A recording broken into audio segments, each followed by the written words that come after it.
In this practice, we'll work on strengthening the posterior shoulder muscles and the back muscles.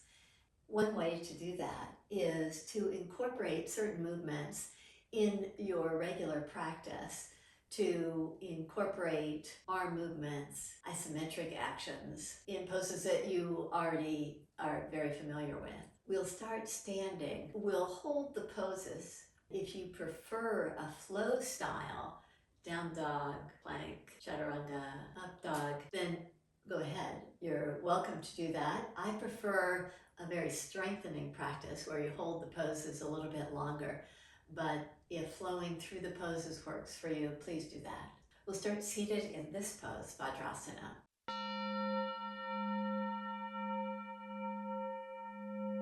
Sitting on your feet, reach your hands forward, spread your fingers.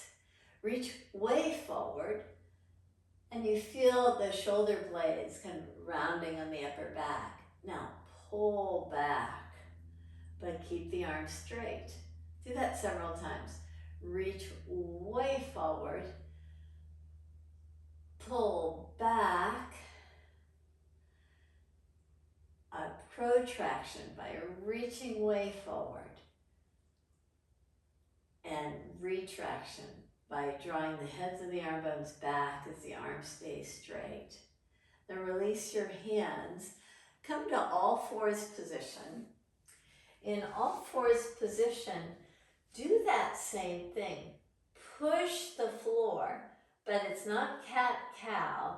See if you can lift the shoulder blades and now draw down. So you're pushing the floor away, trying to keep the spine in a very neutral form. And you're drawing down. Claw the mat with the hands at least shoulder width apart. And press to lift up right behind the sternum. And let that area just soften. So you feel like the scapula, the shoulder blades are just coming in toward each other, as if they're giving each other a nice kiss. And draw down. Come back to the center of that movement and take your forearms down, interlace your fingers, and do the same thing. So soften, draw the shoulder blades in toward each other, and lift up. Again, very little spinal movement. You're just doing this work to just get the shoulders prepared for the practice. Lifting up and drawing down where the shoulder blades hug in. And you lift up as you press the forearms down. Just drawing down before lifting up. And one more time, draw down before lifting up, and come to the center of those movements. Now step your hands nice and wide apart to come to downward facing dog. In downward facing dog, bend your elbows just slightly so that you can get a feeling of the shoulder blades in action. Pause in the pose. Hands are slightly wider apart than shoulder width apart. Step your way up to your hands. Take your hands to your low back and rise up. In that same way that we're doing seated, reach forward with the palms as if pushing against a far wall. Draw the shoulders away from each other, this protraction. Reach up. Exhale, take your hands down to the mat and step back to a plank position. In your plank position, do that same action we were doing. Just push the floor to lift up and draw slightly down. Keep the spine neutral as you just work the arms nicely. If this is too much for you, take your knees down to the mat and you'll have a little bit more freedom in the movement. Very little bending of the elbows. Just work the shoulders with the arms bearing a little bit more weight. Step your hands slightly wider apart. Your baby fingers might be off the mat. Draw your elbows back. Keep the spine relatively neutral. Just drop halfway down and up.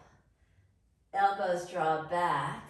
Hands are drawing in isometrically toward each other. And a third time. Rise up. Come to your forearms. Interlace your fingers again. And on your knees, same thing. Just drop slightly down. Lift up. Again. Just getting the shoulders prepared for just a little bit more mobility so that they can assist in these poses that we work the shoulders, we work the posterior muscles of the shoulders and back strengthening actions. Come to downward facing dog. Take your hands nice and wide apart. Lift yourself up. Just pause here. Just notice if there's any difference in the feeling of the shoulders. In this downward facing dog, you're pushing the mat. And just naturally, the shoulders are in this protraction. Any movement to retract the shoulders certainly brings attention to those posterior shoulder muscles.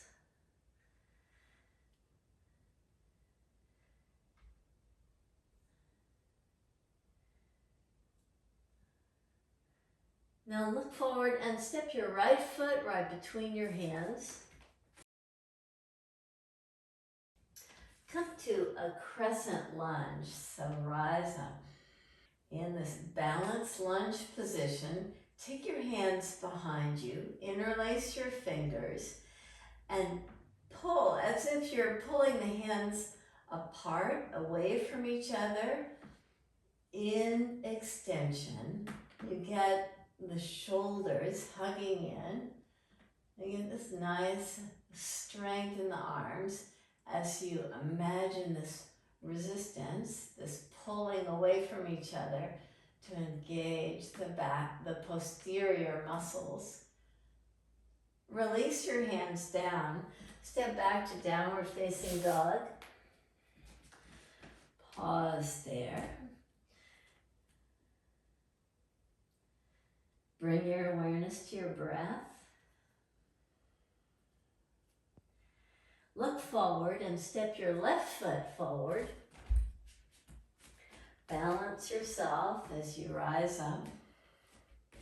Interlace your fingers behind your back again. And pull as if the hands are trying to pull apart. Open the chest really nicely. Reaching your hands back. Feel a nice engagement there, a nice heat. Release your hands down to the mat. Step your left foot back. Pause in downward facing dog. Again, those of you that like to do more of a vinyasa practice, go ahead to come to plank, up dog and down dog.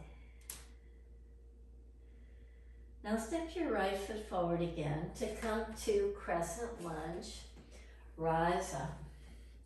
Now compare what we did before, arms in extension. So take the hands back, but turn the palms forward with the hands reaching back, shoulders in extension.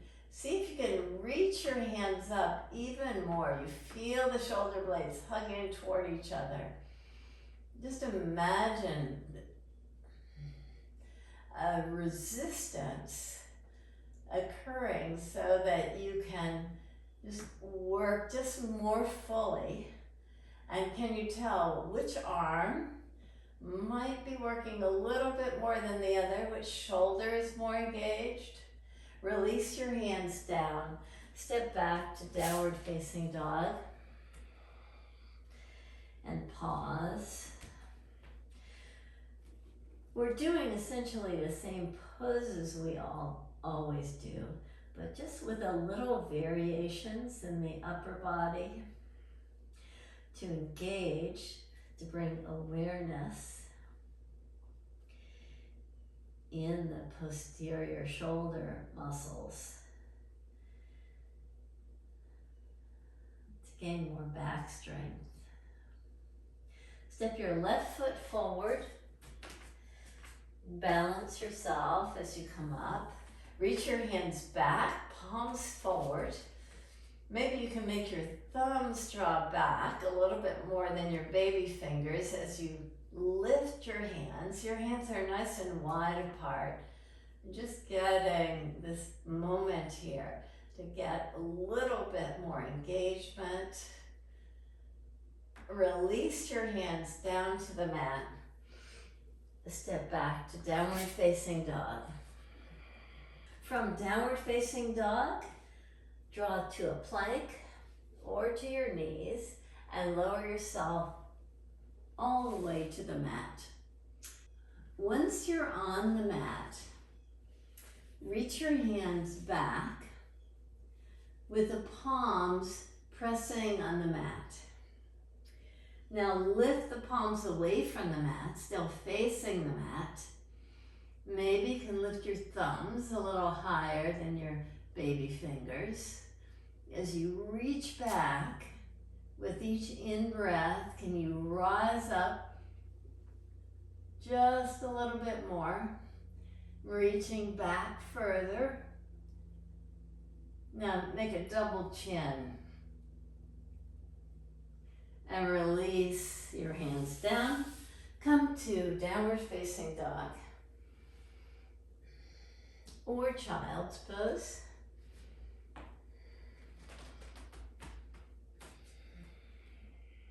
Make your way to the front of the mat.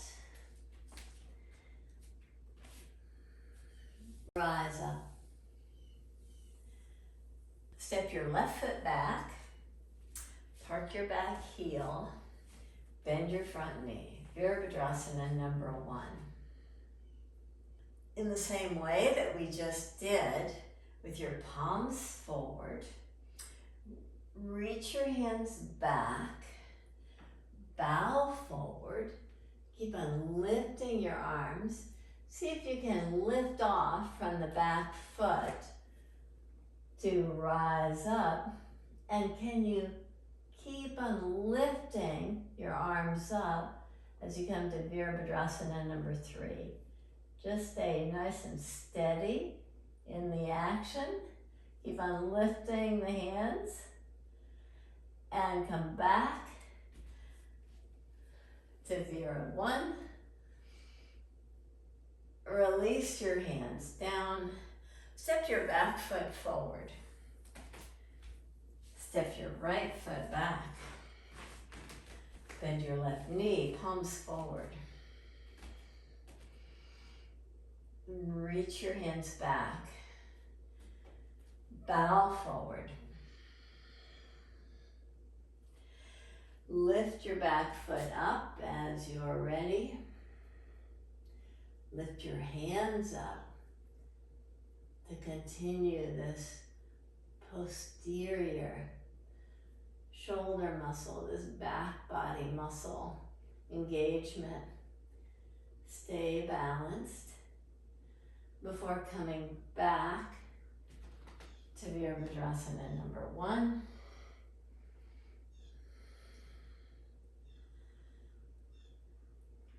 Release your hands. Step your back foot forward and pause in Tadasana.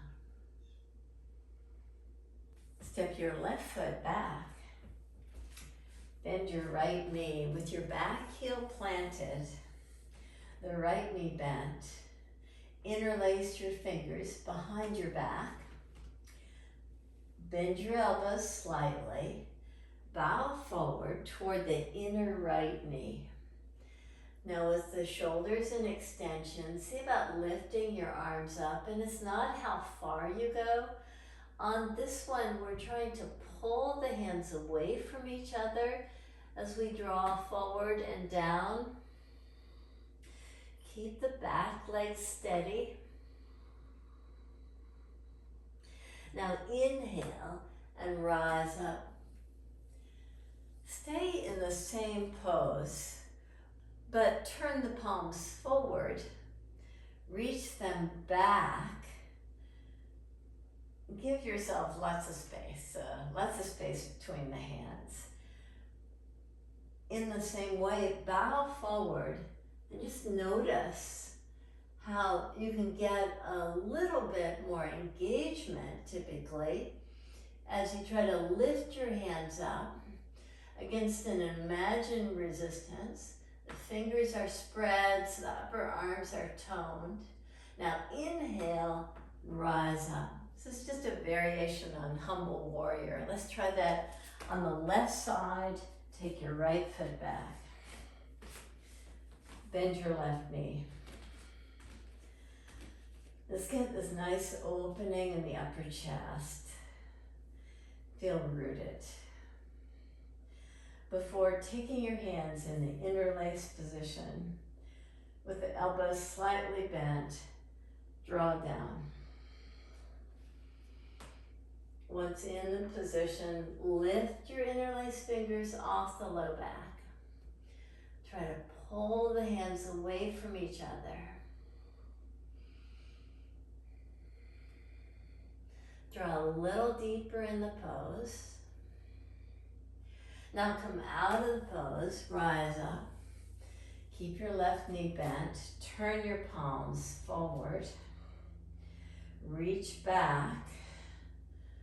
Hug the shoulder blades in toward each other. And draw down as you lift the hands up. Soften as you reach your hands up even more. And lift yourself out of the pose. Step your back foot forward and pause in Tadasana.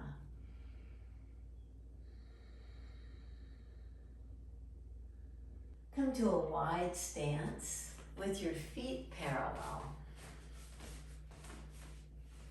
Reach your hands up and make a fist as if you're hanging on to a pull-up bar. Grab hold of a pull-up bar. Bend your elbows. Draw down. Take your elbows slightly lower than your shoulders are. Really exaggerate the actions. Try it again. Take your arms up. Grab hold of the bar. Bend your elbows. Draw down. And imagine that I'm trying to press your elbow up, and against that, you're drawing down. So this imagined resistance, this isometric action, just allows you to engage so much more fully. One more time. Grab hold of the bar. Bend your elbows. Hug the shoulder blades in toward each other. Take the elbows slightly lower. And release. Turn your right toes out. Let's combine these actions with Virabhadrasana number 2. Take both arms up. With your right hand, grab hold of the imaginary bar. Pull down. Now reach your right hand out. With the left hand, grab the bar, pull down against that resistance. Reach out.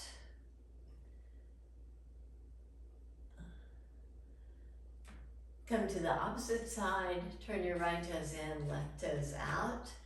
Take your arms up, so the shoulders are really protracted. And we'll just slowly draw the shoulder blades into that retracted position. Once you're in the position, make a fist with the left hand, pull down before reaching out.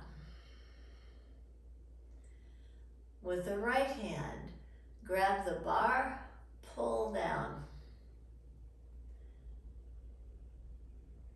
or reach out, and rise up. Come to lie down on your belly. So let's apply all of the actions that we did in a strong locust pose. On your belly, reach your hands back with the palms facing down. Inhale, lift your chest, reach your hands forward.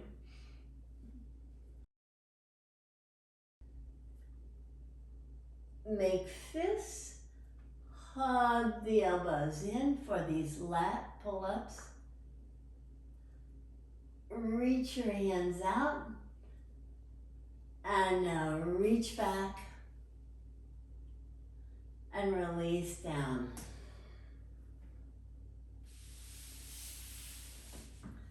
We'll do that one more time. Start with the shoulders in extension, lift up, reach forward. So it's a nice protraction of the shoulder blades. You can lift your feet up if you wish.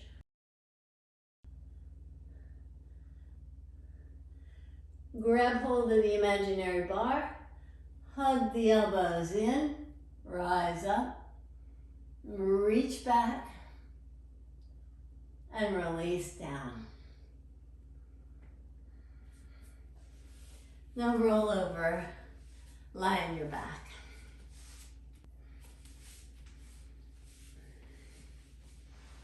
Bend your knees.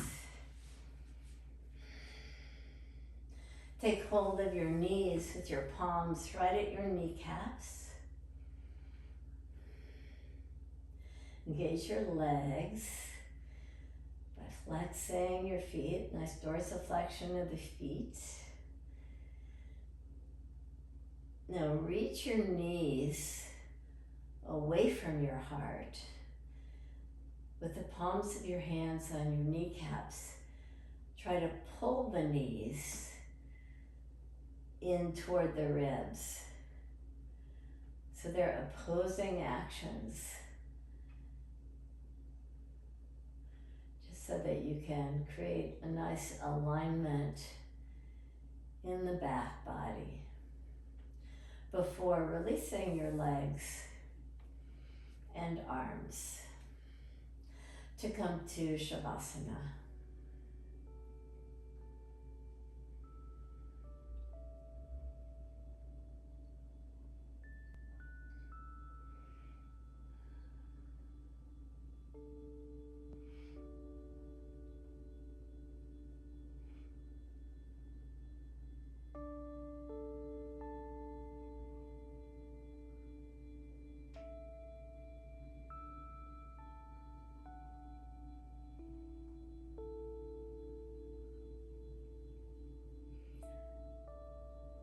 Take this time to reflect on the actions that you did.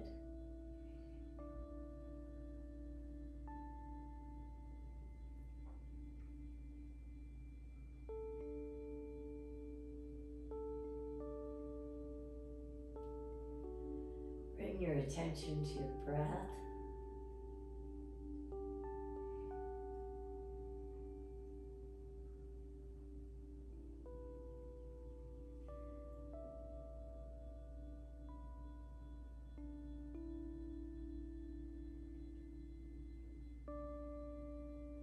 With that awareness to the breath, can you expand through the back muscles?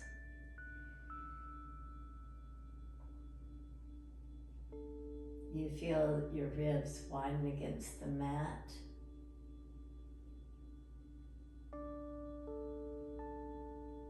You find a nice fullness to the back body.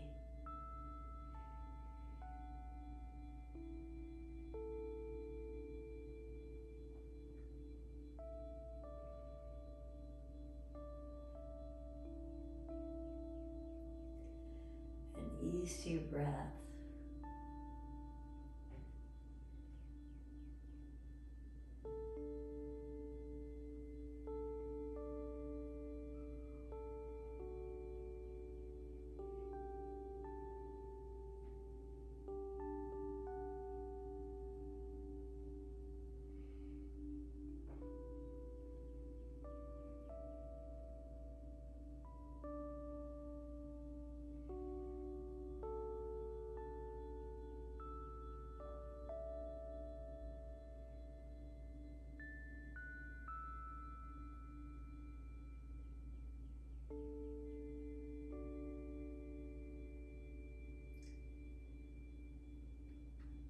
Take this time to assimilate all the actions.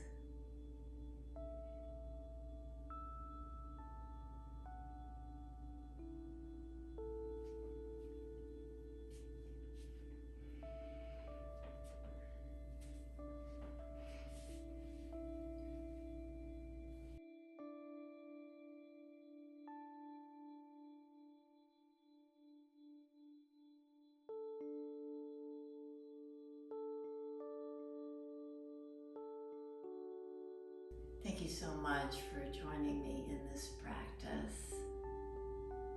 Namaste.